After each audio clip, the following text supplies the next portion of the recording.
পৃথিবীতে ওদের কেউ ছিল না। রিমি আর ঝুমির বয়স মাত্র 10 আর 6। বাবা মা সড়ক দুর্ঘটনায় মারা গিয়েছিলেন 2 বছর আগে।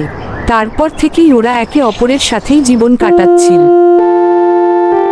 ওদের ছোট্ট একখানা চালাঘর ছিল গ্রামের শেষ প্রান্তে, কুড়েঘরের মতো, বাঁশ আর টিনে তৈরি।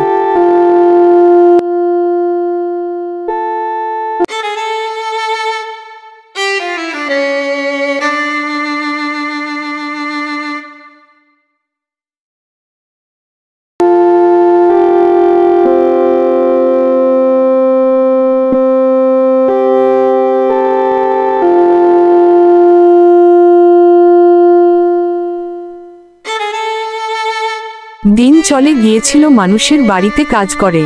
রিমি ঝাড়ু দিত, বাসন মাজত।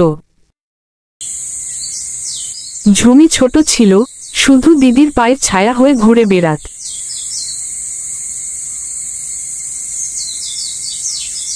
একদিন বিকেলে রিমি ঘরে ফিরল এক মুঠো মুড়ি আর একটা আধভাঙা পাউরুটি হাতে। ঝুমি দিদির মুখের দিকে চেয়ে বলল, দিদি, এই আমাদের ঘর না? রিমি একটু হেসে বলল, হ্যাঁ, কিরে ঘর আমাদের, কিন্তু একদিন একদম ইটের বাড়ি বানাবো। ঝুমি বলল, সত্যি? জানালা থাকবে? রিমি কাঁধে ওকে নিয়ে বলল, জানালা থাকবে, পর্দাও থাকবে, আর জানলা দিয়ে দেখা যাবে আকাশের তারা।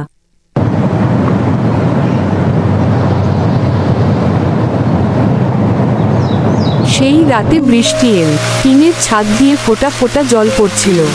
ঝুমি ঘুমিয়ে পড়লেও রিমি জানালার দিকে তাকিয়ে ভাবছিল, সত্যি কি ঘর হবে? কিন্তু ও জানতো, যতদিন বেঁচে থাকবে ঝুমিকে আগলে রাখবে।